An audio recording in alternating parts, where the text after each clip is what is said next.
Bem-vindos a todos os amantes de enigmas históricos e civilizações antigas. Hoje embarcaremos em uma viagem a uma das construções antigas mais impressionantes e, ao mesmo tempo, pouco conhecidas do mundo, a misteriosa cidade de Pedra Grande, Zimbábue. Imagine paredes majestosas feitas de blocos de pedra perfeitamente encaixados, elevando-se a 10 metros sem o uso de argamassa, torres peculiares e complexos de edifícios. E tudo isso no coração da África, longe dos centros conhecidos das civilizações antigas. Quem foram esses construtores misteriosos? Como conseguiram criar um complexo arquitetônico tão impressionante? E por que a história deste lugar incrível esteve por tanto tempo envolta em mitos e equívocos? Se você está interessado em descobertas históricas surpreendentes, civilizações esquecidas e soluções para mistérios arqueológicos, não deixe de se inscrever em nosso canal e ativar as notificações.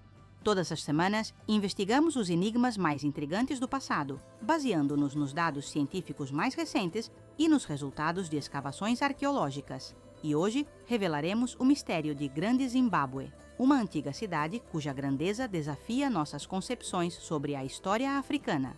Comecemos pelo que é Grande Zimbábue e onde está localizada. Grande Zimbábue é um extenso complexo de estruturas de pedra, localizado no território do atual Zimbábue, a aproximadamente 280 km da capital do país, Harare. O nome Zimbábue deriva da palavra Zimba Dza Mabwe, na língua Shona, que significa casas de pedra ou construções de pedra. Foi esta antiga estrutura que deu nome a todo o país após sua independência em 1980. O complexo de Grande Zimbábue consiste em 3 partes principais: a Fortaleza da Colina, localizada no topo de uma colina de granito, o Grande Recinto, a estrutura mais impressionante com paredes maciças de até 11 metros de altura, e o Vale das Ruínas, uma extensa área com numerosos restos de construções de pedra. A área total do complexo é de cerca de 720 hectares, tornando-o a maior construção antiga de pedra ao sul do Saara. O elemento mais impressionante do complexo é o Grande Recinto, uma parede elíptica com cerca de 250 metros de comprimento, até 5 metros de espessura e até 11 metros de altura. Esta parede foi construída sem o uso de argamassa, com pedras simplesmente empilhadas umas sobre as outras com precisão surpreendente. Dentro do recinto estão os restos de numerosas estruturas, incluindo uma torre cônica com cerca de 10 metros de altura, cujo propósito ainda é debatido entre os arqueólogos. A Fortaleza da Colina é um complexo de estruturas no topo e nas encostas de uma colina de granito. Aqui estão os restos de estruturas residenciais e cerimoniais, conectadas por um sistema complexo de passagens e escadas. Do topo da colina, abre-se uma vista impressionante da área circundante, o que tornava este lugar um posto de observação ideal. O Vale das Ruínas é uma extensa área com numerosos restos de estruturas de pedra que provavelmente serviam como habitações para a maior parte da população da antiga cidade. Aqui também estão ruínas que os arqueólogos interpretam como oficinas, armazéns e outras estruturas econômicas. Mas quem construiu este impressionante complexo? Quando foi erguido e qual povo criou esta incrível civilização? Estas questões foram durante muito tempo objeto de acalorados debates e até mesmo manipulações políticas. Quando os europeus encontraram pela primeira vez as ruínas de Grande Zimbábue no final do século XIX, ficaram impressionados com a escala e complexidade das estruturas. No entanto, ficaram impressionados não apenas com a arquitetura, mas também com seus próprios preconceitos. Na era do colonialismo e da discriminação racial, muitos europeus não podiam admitir que os africanos fossem capazes de criar estruturas tão impressionantes. Por isso, surgiram teorias de que Grande Zimbábue foi construída por fenícios, árabes, persas ou até mesmo pelas tribos perdidas de Israel. Um dos principais propagadores da origem não africana de Grande Zimbábue foi o explorador e jornalista britânico Cecil Rhodes, cujo nome foi dado à colônia da Rodésia, atual Zimbábue. Ele e seus seguidores afirmavam que as ruínas eram os restos do bíblico Ofir, o país lendário de onde o rei Salomão obtinha ouro. Esta teoria não tinha base científica, mas servia perfeitamente à ideologia colonial, justificando o domínio europeu na região. As primeiras investigações científicas de Grande Zimbábue foram realizadas no início do século XX pelo arqueólogo britânico David Randall McIver que, com base nos artefatos encontrados, concluiu que o complexo foi construído por povos africanos locais. No entanto, suas conclusões foram recebidas com desconfiança e até hostilidade por parte das autoridades coloniais. Em 1929, outra arqueóloga britânica, Gertrude Catton Thompson, realizou escavações mais minuciosas e confirmou a origem africana de Grande Zimbábue. Suas pesquisas mostraram que o complexo foi construído pelos ancestrais do povo Shona, que ainda vive nesta região. No entanto, mesmo depois disso, as autoridades coloniais da Rodésia continuaram a promover a versão da origem não africana das ruínas, e aos visitantes eram mostrados apenas os artefatos que poderiam confirmar esta versão. Somente após a independência do Zimbábue, em 1980, começaram investigações científicas sistemáticas do complexo sem preconceitos políticos. Os dados arqueológicos modernos indicam inequivocamente que Grande Zimbábue foi construída por africanos, ancestrais dos Shona modernos, e foi o centro de um poderoso estado que floresceu na região do século XI ao século XV da nossa era. A datação de diferentes partes do complexo, realizada através da análise de carbono 14, mostra que as primeiras construções na colina apareceram aproximadamente no século XI. O grande recinto e a maioria das outras estruturas foram construídas entre os séculos XIII e XV, no período de maior florescimento do estado de Zimbábue. No final do século XV, a maior parte do complexo foi abandonada, embora algumas partes continuassem a ser usadas posteriormente. Mas como era o estado que criou este impressionante complexo arquitetônico? Dados arqueológicos e tradições orais do povo Shona permitem reconstruir alguns aspectos de sua história e organização. O estado de Zimbábue surgiu no contexto do desenvolvimento do comércio entre o interior da África e a costa do Oceano Índico.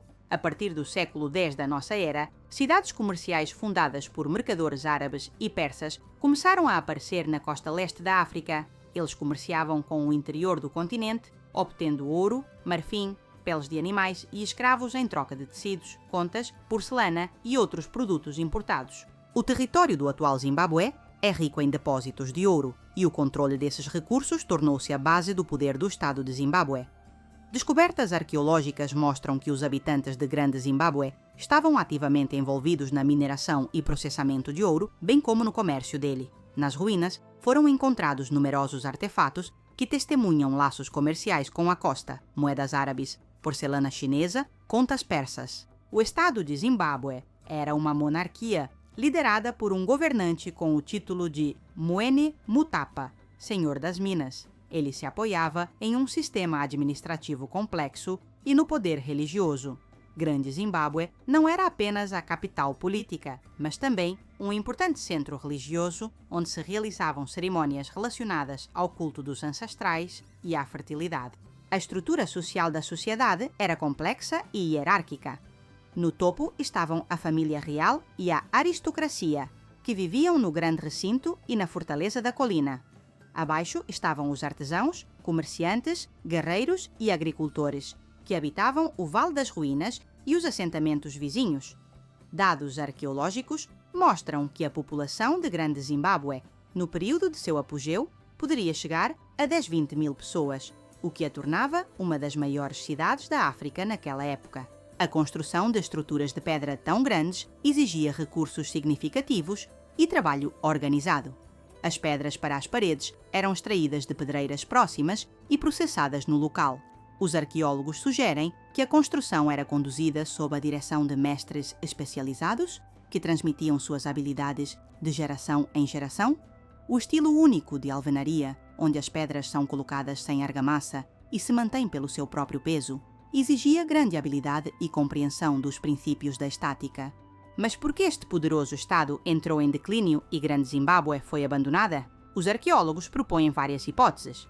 Uma delas relaciona o declínio com o esgotamento dos recursos locais, especialmente depósitos de ouro e pastagens. Outra versão fala sobre possíveis mudanças climáticas que levaram a secas e tornaram a agricultura na região menos produtiva. Uma terceira hipótese relaciona o declínio a fatores políticos. Possivelmente forças centrífugas no Estado expandido levaram à sua fragmentação em várias entidades políticas menores. Qualquer que tenha sido a causa, no final do século XV a maior parte de Grande Zimbábue foi abandonada e o centro do poder político mudou-se para o norte, onde surgiu o novo estado de Monomotapa. No entanto, a memória de Grande Zimbábue permaneceu nas tradições orais do povo Shona, e algumas partes do complexo continuaram a ser usadas para cerimônias religiosas até o século XIX. Quando os europeus ouviram falar pela primeira vez sobre Grande Zimbábue através de comerciantes portugueses no século XVI, ela já estava em ruínas, mas mesmo nesse estado causou uma enorme impressão nos viajantes. Mais tarde, no século XIX, quando os europeus começaram a explorar ativamente o interior da África, Grande Zimbábue tornou-se objeto de intenso interesse e especulação. Infelizmente, esse interesse muitas vezes levou à destruição. Muitos dos primeiros exploradores eram essencialmente caçadores de tesouros que escavavam as ruínas em busca de ouro e outros valores, sem se preocupar com a preservação do contexto arqueológico. Richard Hall ganhou notoriedade especial, realizando escavações no início do século XX, a mando de Cecil Rhodes. Ele literalmente limpava as ruínas, removendo camadas culturais que considerava lixo africano, em busca de evidências de uma antiga civilização branca. Como resultado de suas atividades, muitos dados arqueológicos foram irremediavelmente perdidos. Somente no século XX, com o desenvolvimento da arqueologia profissional, começaram sérias investigações científicas de Grande Zimbábue. Estas investigações continuam até hoje, revelando gradualmente novos aspectos desta incrível civilização. Uma das questões mais interessantes é o estilo arquitetônico de Grande Zimbábue. A técnica única de alvenaria sem o uso de argamassa não tem análogos diretos nem na África, nem fora dela. De onde vieram essas habilidades de construção?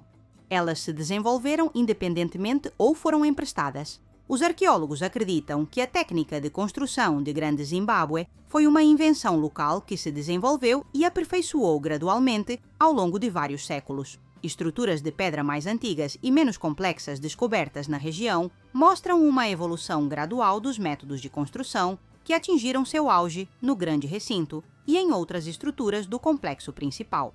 Particularmente impressionante é a habilidade dos construtores de Grande Zimbábue em trabalhar com o material local, granito, que é uma pedra extremamente dura e difícil de processar. Eles não apenas aprenderam a extrair e processar eficientemente esta pedra, mas também desenvolveram técnicas de construção que permitiam criar estruturas estáveis e duradouras, sem o uso de ferramentas modernas. Outro aspecto interessante de Grande Zimbábue é seu planejamento e zoneamento funcional. O complexo não era um aglomerado caótico de edifícios, tinha uma estrutura clara que refletia a organização social da sociedade. A Fortaleza da Colina e o Grande Recinto provavelmente eram residências da elite e locais para cerimônias importantes, enquanto o Vale das Ruínas era habitado por cidadãos comuns e artesãos. Descobertas arqueológicas mostram que, em Grande Zimbábue, existia divisão do trabalho e especialização de ofícios. Aqui trabalhavam oleiros, ferreiros, joalheiros, entalhadores de madeira e pedra, tecelões. Seus produtos eram de alta qualidade e valor artístico, o que testemunha uma cultura material desenvolvida. As esculturas de pássaros em pedra encontradas em Grande Zimbábue merecem menção especial. Estas esculturas, talhadas em pedra-sabão, representam aves de rapina sentadas em colunas. Os arqueólogos acreditam que tinham um importante significado religioso e possivelmente eram símbolos do poder real. O pássaro do Zimbábue tornou-se um símbolo nacional do Zimbábue moderno e está representado na bandeira e no brasão do país. Não menos interessante é a vida cotidiana dos habitantes de Grande Zimbábue. Dados arqueológicos mostram que a base da economia era a pecuária, complementada pela agricultura e comércio.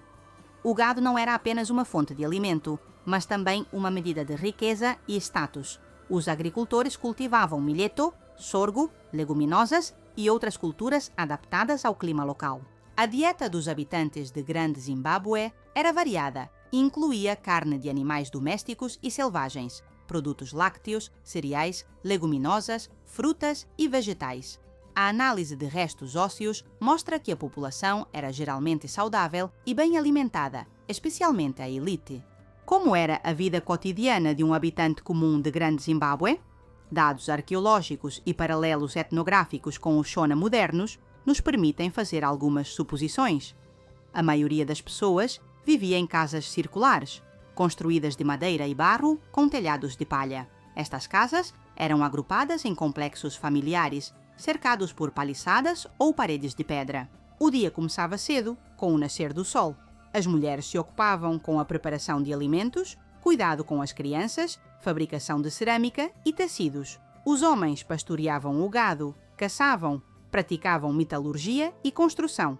As crianças ajudavam os adultos e brincavam, ao mesmo tempo aprendendo habilidades que lhes seriam úteis na vida adulta. A vida religiosa estava centrada no culto dos ancestrais e na crença em uma divindade suprema, conhecida como Moari.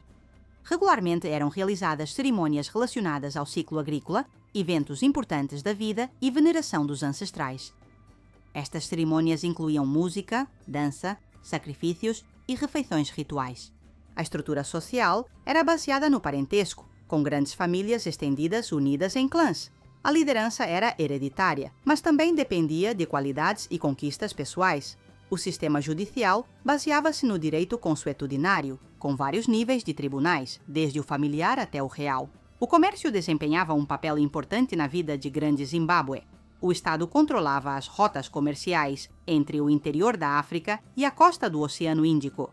Os principais produtos de exportação eram ouro, marfim, peles de animais e escravos. Eram importados tecidos, contas, porcelana, vidro e outros artigos de luxo. O comércio era conduzido através de uma rede de intermediários e provavelmente não havia contato direto entre os habitantes de Grande Zimbábue e os comerciantes árabes ou persas. Surpreendentemente, apesar do comércio ativo, Grande Zimbábue não tinha sua própria escrita. A informação era transmitida oralmente, através de um sistema complexo de tradições orais, canções e provérbios. Isso é típico de muitas sociedades africanas, onde a tradição oral atingiu um alto nível de desenvolvimento. No entanto, a ausência de fontes escritas cria dificuldades significativas para os historiadores que tentam reconstruir a história do Estado de Zimbábue. Somos forçados a confiar em dados arqueológicos, tradições orais, coletadas muitos séculos depois e escassas menções em fontes árabes e portuguesas. Grande Zimbábue não era um fenômeno isolado. Era parte de uma tradição cultural mais ampla que os arqueólogos chamam de cultura zimbabueana. Esta tradição inclui muitas outras estruturas de pedra espalhadas pelo território do atual Zimbábue, Moçambique e parte da África do Sul. Algumas delas, como Kami e Danangombe, são complexos impressionantes, embora em menor escala que Grande Zimbábue. Estas estruturas testemunham que a cultura zimbabueana estava amplamente difundida na região e existiu por um longo período. Após o declínio de Grande Zimbábue, o centro do poder político mudou-se primeiro para o norte, onde surgiu o estado de Monomotapa, e depois para o sudoeste, onde se desenvolveu a cultura Kami. O legado de Grande Zimbábue está vivo ainda hoje. Após a independência em 1980, o novo estado foi chamado Zimbábue, em homenagem a este antigo complexo. O pássaro do Zimbábue tornou-se um símbolo nacional, aparecendo na bandeira, no brasão e na moeda do país. Grande Zimbábue é vista como um símbolo das conquistas africanas e uma refutação dos mitos coloniais sobre a primitividade da África pré-colonial. Em 1986, Grande Zimbábue foi incluída na lista do Patrimônio Mundial da Unesco, enfatizando sua importância cultural global. Hoje é um importante centro turístico e educacional, onde os visitantes podem aprender sobre a incrível civilização que criou estas impressionantes estruturas. As modernas investigações arqueológicas de Grande Zimbábue continuam, utilizando novas tecnologias e métodos. Estudos magnetométricos, fotografia aérea, análise de DNA e outros métodos modernos permitem obter novas informações sem escavações destrutivas. Estas investigações revelam gradualmente novos aspectos desta incrível civilização. Uma das direções mais interessantes das pesquisas modernas é o estudo das interconexões de Grande Zimbábue com outras civilizações africanas e com o mundo mais amplo do Oceano Índico. Descobertas de porcelana chinesa, contas persas e outros produtos importados testemunham que Grande Zimbábue era parte de uma extensa rede comercial que ligava a África à Ásia muito antes da chegada dos europeus. Estas pesquisas nos ajudam a entender melhor o lugar da África na história mundial e a refutar a visão eurocêntrica que por muito tempo dominou a historiografia. Elas mostram que a África não era um continente isolado esperando ser descoberto pelos europeus, mas um participante ativo nos processos mundiais, com suas próprias civilizações e culturas desenvolvidas. A história de Grande Zimbábue também nos ensina como preconceitos políticos podem distorcer a pesquisa científica. Os mitos coloniais sobre a origem não africana das ruínas não apenas distorciam a verdade histórica, mas também serviam como instrumento de discriminação racial e dominação colonial. Eles privavam os povos africanos de seu patrimônio histórico e reforçavam falsas noções sobre sua incapacidade de criar civilizações complexas. Devolver Grande Zimbábue a seus verdadeiros criadores, os ancestrais dos Shona modernos, não é apenas restaurar a justiça histórica, mas também reconhecer a riqueza e diversidade da cultura humana.